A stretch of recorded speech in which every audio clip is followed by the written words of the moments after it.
그 손에는 펴놓은 작은 두루마리를 들고 그 오른발은 바다를 밟고 왼발은 땅을 밟고 9절요 내가 천사에게 나아가 작은 두루마리를 달라 한즉 천사가 이르되 갖다 먹어버리라 내 배에는 쓰나 내 입에는 꿀같이 달리라 하거늘 내가 천사의 손에서 작은 두루마리를 갖다 먹어버리니 내 입에는 꿀같이 다나 먹은 후에 내 배에서는 썩게 되더라. 11절도 같이 읽읍시다. 그가 내게 말하기를 내가 많은 백성과 나라와 방언과 임금에게 다시 예언하여야 하리라 하더라. 아멘. 추운 일기 가운데도 새벽에 잘 나오셨습니다. 여러분 성경을 읽다가 목회자라도 사실은 피하고 싶은 본문이 있습니다. 욥기 2장 이후에 욥의 그 친구들과 끝장 토론이라고 해야 맞을까 아니면 하여튼 길고 긴 그 논쟁들 거기는 그래도 좀 나은 것 같습니다. 왜냐하면 유명한 구절들도 있기 때문입니다. 욥기 8장 7절에 내 시작은 미약하였으나 내 나중은 심히 창대하리라. 욥기 23장 10절 말씀에 보면 그러나 내가 가는 길을 그가 아시나니 그가 나를 단련하신 후에는 내가 지금 성경에는 순금같이 나오리다 그렇게 말씀하고 있죠. 자, 이렇게 워낙 많이 들은 말씀들이 나오기 때문에 그래도 그나마 정감이 갑니다. 하지만 성경 읽기를 마무리하는 시점에 요한계시록은 목사인 저에게도 아주 가혹하리라고 할 만큼 아주 어려운 성경이기도 합니다.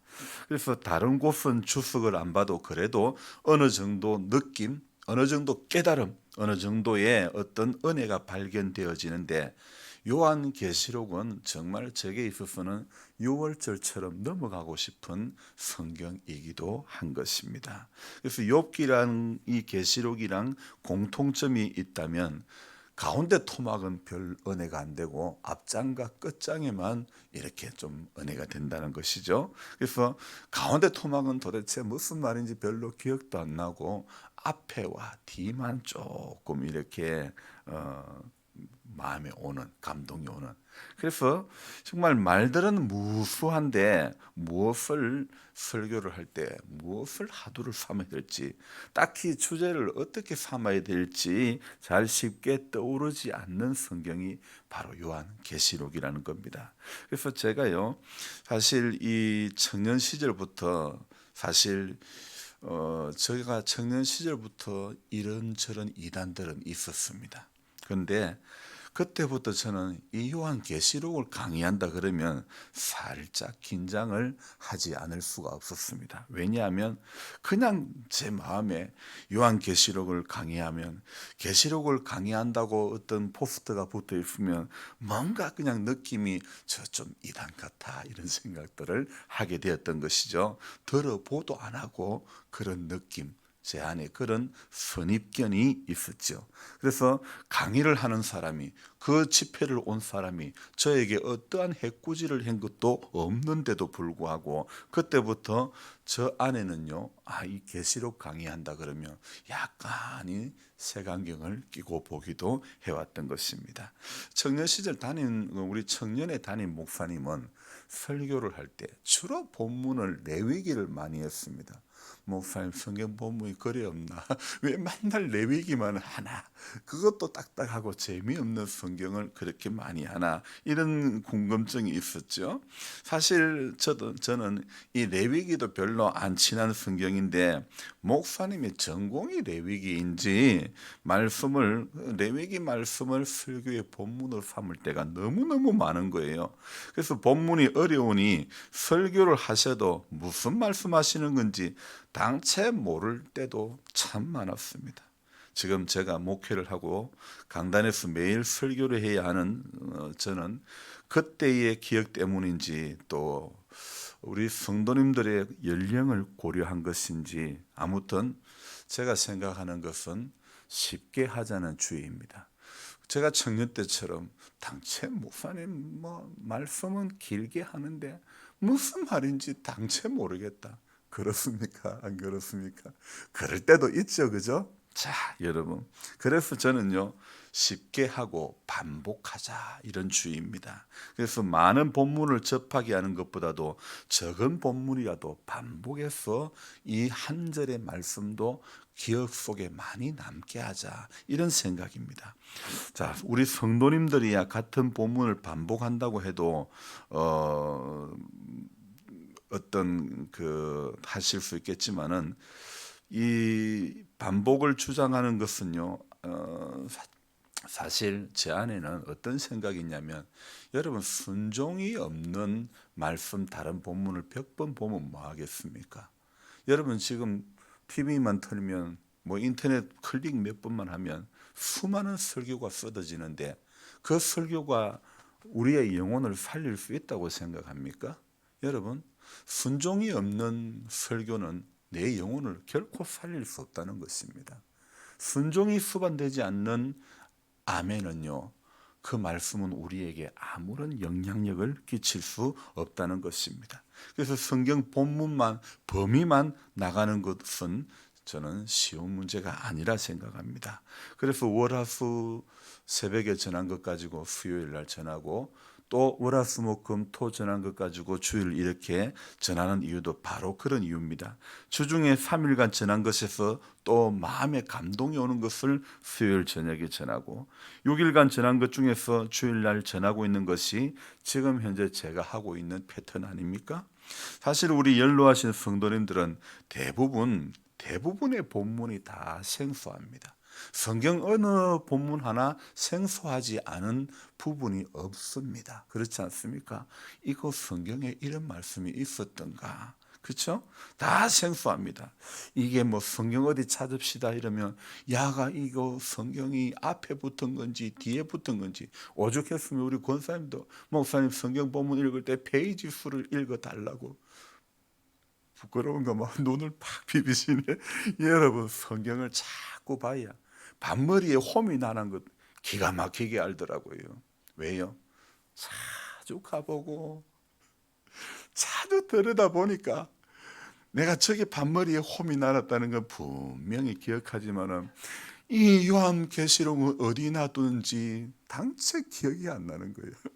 여러분, 오늘요 제목만 봐서 이 성경이 앞동네인지 뒷동네인지 중간 동네인지 당체 이렇게 떠오르지가 않은 겁니다. 감이 없는 분들도 많이 있죠. 자, 이런데 진도만 나가서는 안 될 것 같은, 여러분 학교 책이야 진도를 쭉 빼고 나가다 보면 끝이 있는데, 성경은요 아무리 진도를 빼도 끝이 없는 것입니다. 그래서 진도가 끝난 성경은 또 안 볼 게 아니지 않습니까? 그래서 성경은요 평생 가까이 해야 될 말씀입니다. 그래서 계시록을 시작하는 첫 장 1장에 보면 3절에 이 예언의 말씀을 읽는 자와 듣는 자와 그 가운데 기록한 것을 지키는 자가 뭐가 있대요? 복이 있다. 여러분 이런 말씀은 꼭 기억을 해야 되는 거예요. 얼마나 여러분 복이 다른 데 있는 거 아니에요. 예언의 말씀 읽는 자 듣는 자 그 가운데 기록한 것을 지키는 인생이 복이 있는 겁니다. 자식이 용돈 많이 주는 부모가 복이 있는 거 아닙니다. 오늘요 하나님의 말씀, 이 예언의 말씀이 읽을 수 있는 사람, 들을 수 있는 사람, 그 가운데 기록한 것 지키는 사람, 그 사람이 복입니다. 자, 지난 토요일 그리고 오늘 그리고 내일이면 이제 요한계시록이 끝이 납니다. 그리고 동시에 2021년 성경 읽기가 끝이 나는데, 여러분 성경을 읽는 것만 하면 문제가 없지만은, 그러나 그 속에서 읽고 감동을 받고 기록된 말씀 속에서 설교를 적어가야 하는 사람은 본문이 냉랭할 때, 본문에서 냉기가 날 때, 그때가 참 제일 답답합니다. 물론 하나님의 말씀이 냉기가 나는 것은 아니고 내가 무지하여 깨닫지 못하니까 마치 말씀이 냉기가 나는 것처럼 느껴지는 것이죠. 자, 그래서 우리 성도님들도 여러분 하나님의 자녀이기 때문에 아버지의 말씀을 가까이 해야 돼요. 어려워도 저도 어렵지만 계시록 저도 어렵습니다. 하지만은 저는 목회자이기 때문에 읽어야 하는 것이고, 우리 성도님들은 하나님의 자녀이기 때문에 이 말씀을 가까이 해야 하는 것입니다. 본문이 주는 감동이 별로 없고 어렵기만 한 본문이지만은, 그러나 저도 읽기가 쉽지 않은 본문이지만은, 그러나 우리는 평생 가까이 해야 될 것이 바로 하나님의 말씀입니다. 여러분, 어떤 사람은요, 이 성경이요 장식용인 분들도 계십니다. 그래서 어떤 옛날에는 이런 이야기가 있었죠. 주일 아침에 되면 아파트에 막 먼지가 많이 난다고.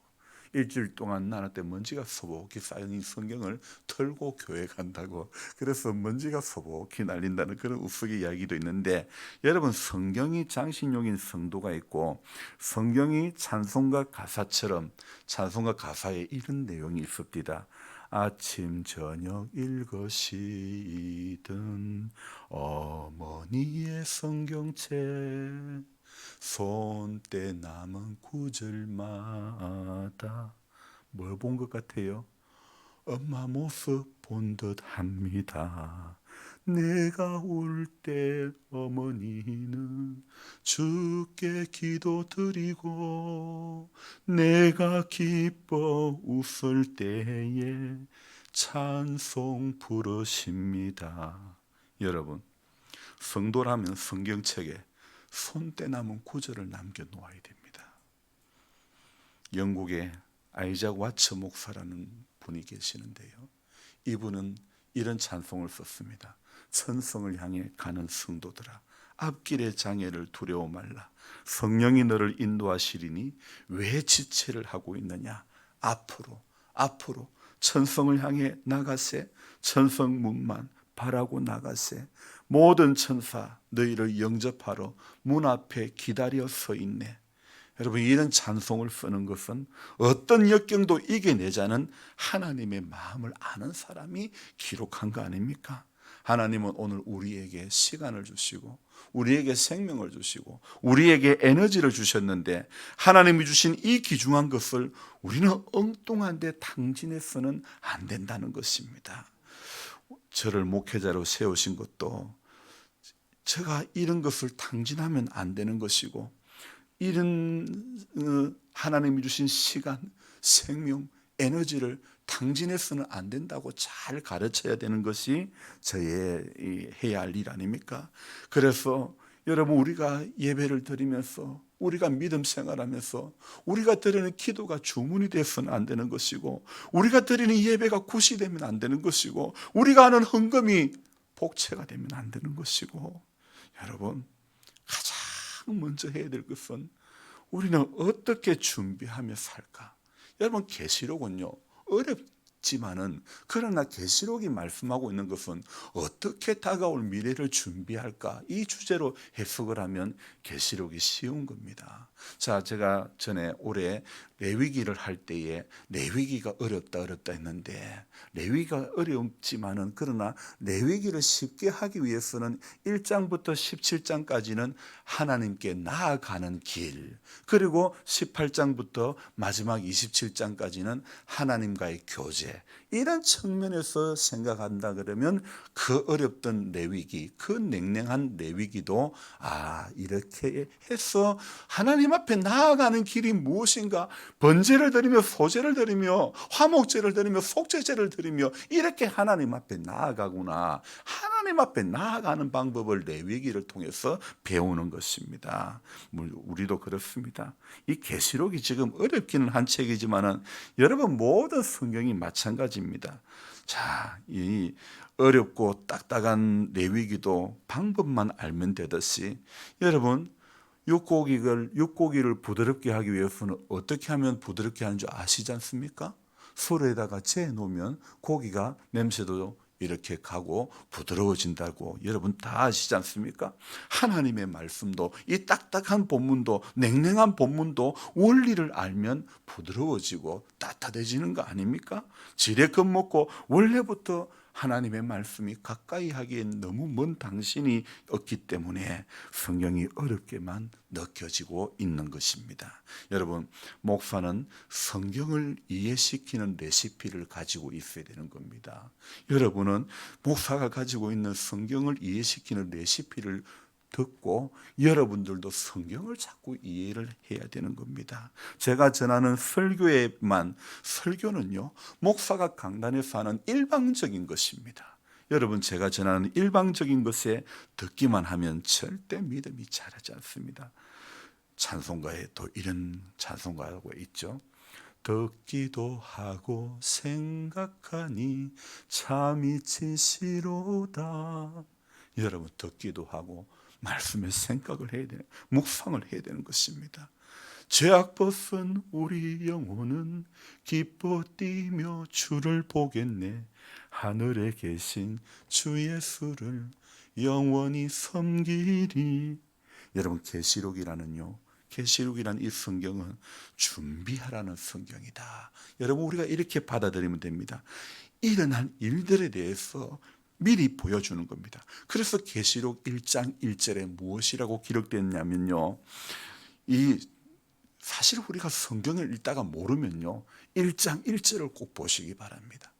그 어떤 성경이든 1장 1절을 보면요, 이 성경의 목적, 수신자가 누군지 앞에 1장으로 가보면요, 아하, 이런 이유 때문에 여기에 이 편지를 보내구나, 이런 이유 때문에 준비하라고 계시록을 썼구나, 이렇게 깨달아지게 되는 것입니다. 그래서 요한계시록 1장 1절에 보면 예수 그리스도의 계시라, 이는 하나님이 그에게 반드시 속히 일어날 일들을 그 종들에게 보여주시려고 그의 천사를 그 종 요한에게 보내어 알게 하신 것이라. 거기에 뭐냐면 반드시 속히 일어날 일에 대해서 그 종 요한에게 보내어 알게 하신 것이다, 이래 말씀하고 있죠. 여러분, 계시록은, 성경에 기록된 이 계시록의 말씀은요, 우리가 알아야 될 것은 반드시 일어날 일이라는 사실을 우리는 알아야 되는 것입니다. 사람들의 오류는요, 바로 이 반드시와 속히가 엄청 먼데 두고 있다는 것입니다. 여러분, 우리는 하나님의 말씀은 반드시와 속히, 이 말씀을 오늘 경청하면서 이 말씀은 분명히 이루어진다, 속히 이루어진다. 근데 반드시, 속히, 반드시는 알겠는데 속히는 옛날에 내가 어릴 때도 속히 이루어진다는데 아직도 안 이루어졌는데 그래도 속히 이루어진다.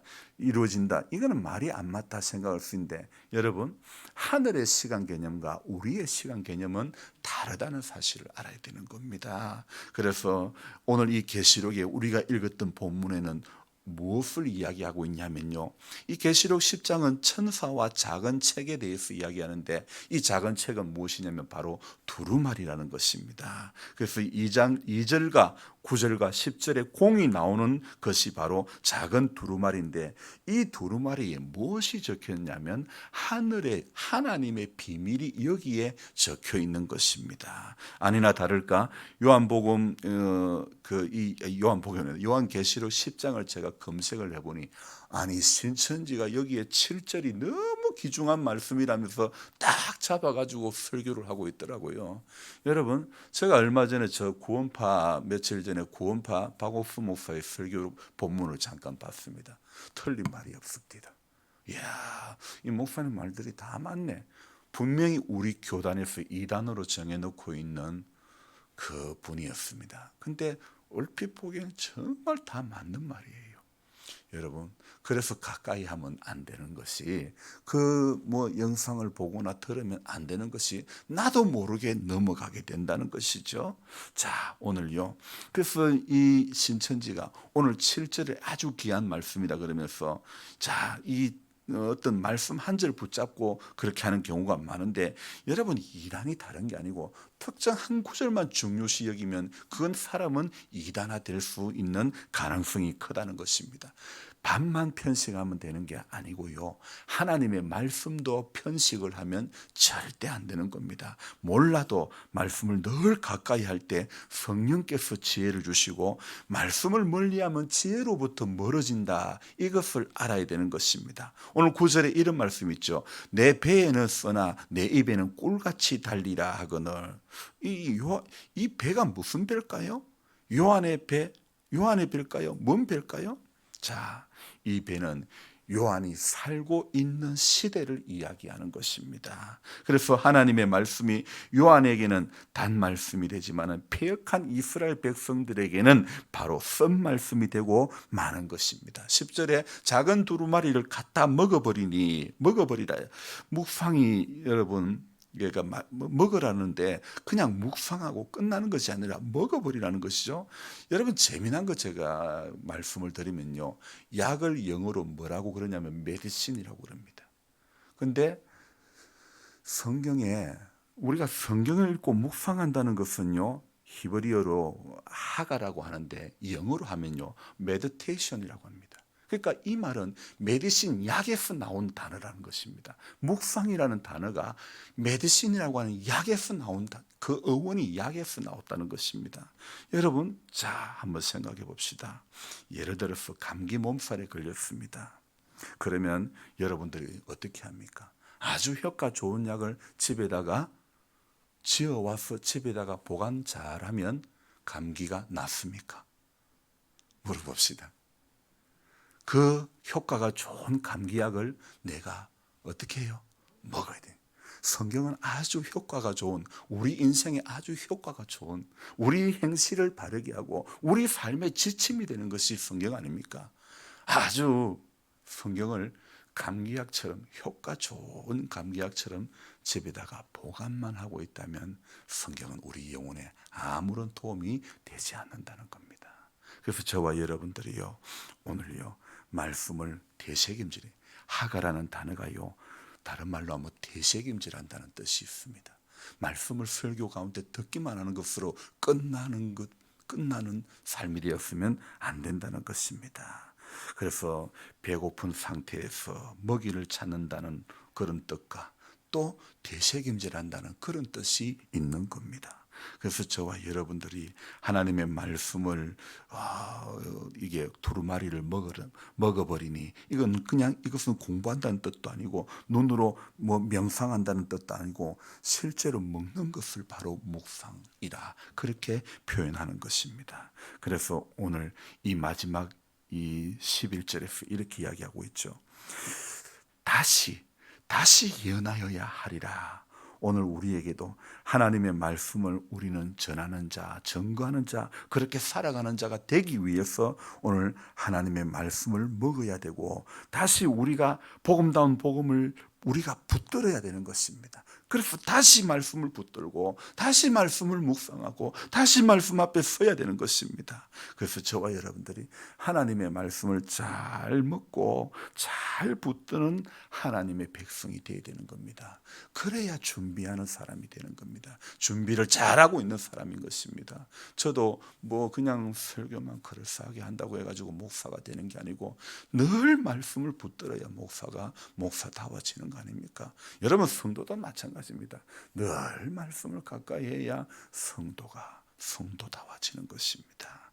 그래서 여러분, 내 삶에 그냥 이 말씀이 감동이 된다, 그런 것만 붙잡지 말고 어려워도 몰라도 하나님 말씀을 편식하지 말고 계속 붙잡고 나갈 때에 그 말씀이 우리의 영혼에 안식이 되고 소망이 되고 새 힘이 될 줄로 믿습니다. 기도하겠습니다.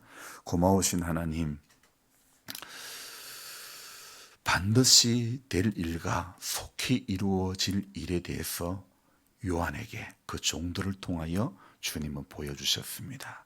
오늘 우리에게는 그 당시에, 요한 당시에는 기록된 이 말씀들이 지금처럼 한 권으로 된 이런 성경이 없었지만 하나님은 우리에게, 우리 믿음의 사람들이 이렇게 잘 볼 수 있도록 이 한 권으로 묶어진 이 하나님의 귀하고 복된 생명의 말씀, 주님, 주의 말씀은 내 발의 등이요 내 길의 빛이 됨을 알게 해주시고 우리가 인생의 남은 시간 동안에 정말 가까이 해야 될 것이 무엇인지를 알게 해주시고, 하나님, 좋은 약 집에 아무리 보관해도 나는 병에서 날 길이 없다는 것을 알기를 원합니다. 어느 누구도 약을 지어와서 그 약을 집에 보관만 하는 이는 없습니다.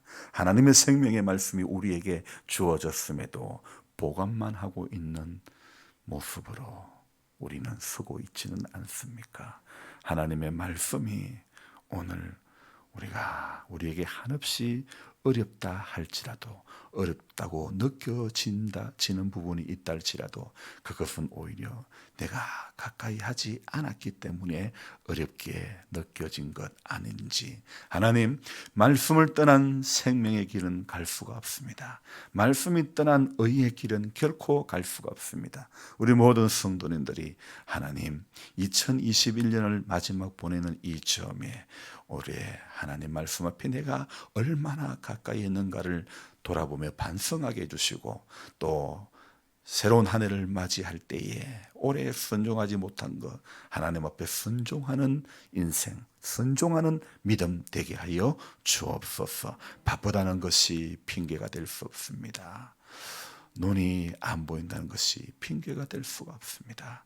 하나님의 말씀, 나를 사랑하여 주신 이 생명의 말씀, 생명의 복음 앞에 하나님, 내 길에 내 발의 등이요 내 길에 빛이 되는 이 말씀 앞에 주님 애써 외면하는 자 되지 않게 도와주옵소서. 오늘도 주님 이 하루에 우리의 삶도 하나님 동행해 주시고 붙들어 주셔서 주님이 가고자 하는 그 길 가게 하여 주옵소서. 주님이 우리와 하여금 하시고자 하는 그 일 우리는 순종하는 인생 되어지게 도와주옵소서. 귀하신 예수님의 이름으로 감사하며 기도드리옵나이다. 아멘.